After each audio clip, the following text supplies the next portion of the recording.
अल्फाज है, लेकिन हम दो जगहों से इस्तेमाल करते हैं। एक भी किसी घर से जब जनाजा होता है और उठते रहते हैं जनाजे, कोई ऐसी बात नहीं जो हम कहते हैं चलो कुरान उठाओ कुरान उठा दिया। और किसी को मुश्किल पेश आ जाए तो जो मौलवी साहब बादशाह को तावीज़ लिखते हैं कुरान शरीफ में से होगा, बस ये दो काम है कुरान शरीफ। ये दो काम भी अपनी जगह पे बहुत बड़े हैं और ये भी कुरान करीम का मौजूद है कि ये दो काम भी कुरान करीम से हो जाते हैं। लेकिन अक्सर जो कुरान करीम का काम है वो एक हमारी जिंदगियों में आ जाए। ये कुरान करीम हमारी जिंदगियों में आ जाए। हम नाज़िरा भी पढ़े, हिफ्ज़ करना कोई फर्ज नहीं है। अगर किसी को ये खुशनसीबी हासिल हो जाए तो बहुत बड़ी बात है। नाज़िरा पढ़े, उसको समझे। इस कुरान करीम के 4 हुकूक है, हर कलिमा वो मुसलमान है। जो भी इस्लाम का कलिमा पढ़ता है ला इलाहा इल्लल्लाह मुहम्मदुर रसूलुल्लाह, उसके ज़िम्मे कुरान करीम की 4 हुकूक है। पहला हक है इसकी तिलावत करना, और तिलावत एक इबादत नहीं है, तिलावत में 4 इबादतें जमा है। ये हम तिलावत करते हैं तो हमारी ज़बान हरकत करती है, ये ज़बान की इबादत है। अच्छा, गाली देना ज़बान का गुनाह है, तिलावत करना ज़बान की इबादत है। जब हम तिलावत करते हैं हमारी आंखें कुरान करीम को देखती है तो निगाहों की इबादत है। आपको अगर अल्लाह तौफीक दे और बहुत अल्लाह ने तौफीक दी होगी कि वह हिदायत मुक़द्दस जाने की और काबतुल्लाह पहुँचने की, अगर कोई शख्स सवाब नहीं कर रहा और मकाम में बैठ के सिर्फ काबतुल्लाह को देखता है, ये आंखों की बात है। अपने वालिदैन को मोहब्बत से देखना, ये निगाहों की बात है। तिलावत करते हुए कुरान करीम को देखना, ये निगाहों की आंखों की बात है। तिलावत से हमारे आवाज निकलती, कानों में पड़ती, ये काम की बात है।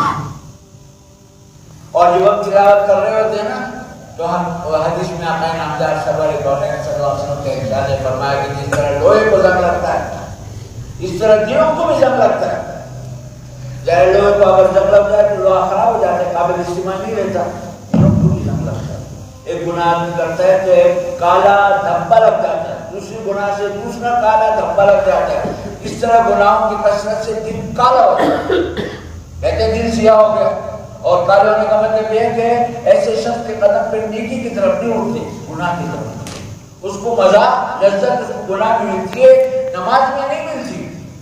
लेकिन जब कुरान करीम की खासियत है कि जब तिलावत होती है ना, तो आंखें भी इबादत में मशगूल, ज़बान भी इबादत में मशगूल, कान भी इबादत में मशगूल, और दिल भी मेघमाल की तरह साफ होता रहता है।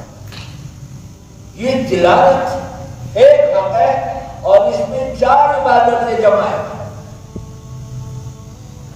दूसरा हक है इसको समझना। इसलिए जैसे मैंने क्या किया, ये हमारी जिंदगी गुजारने के लिए, हमारी जिंदगी मुख्तसर है, बहुत मुख्तसर है। 60 साल से बहुत ज्यादा, अगर जीता है बेचारा तो इसका जीना न जीने के बराबर है।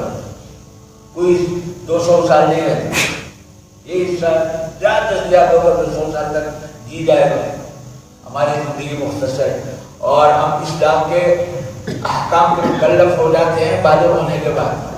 और इस्लाम के अहकाम कुरान करीम में हमें इबादत किस तरह करनी है, या हमें कुरान बताते हैं।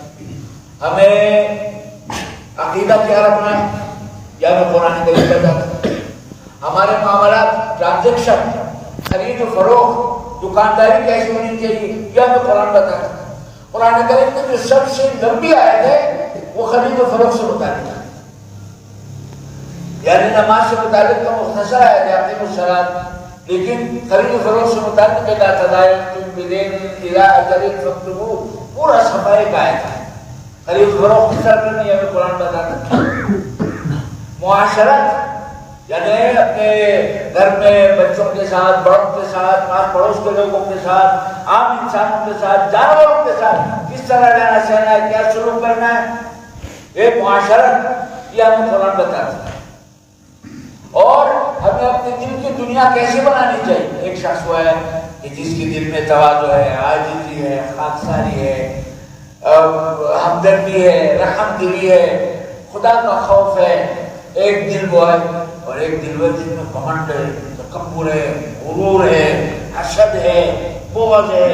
और किस वजह से, पैसे की वजह से या किसी और वजह से, हालांकि वो पैसे भी आने जाने वाली चीज।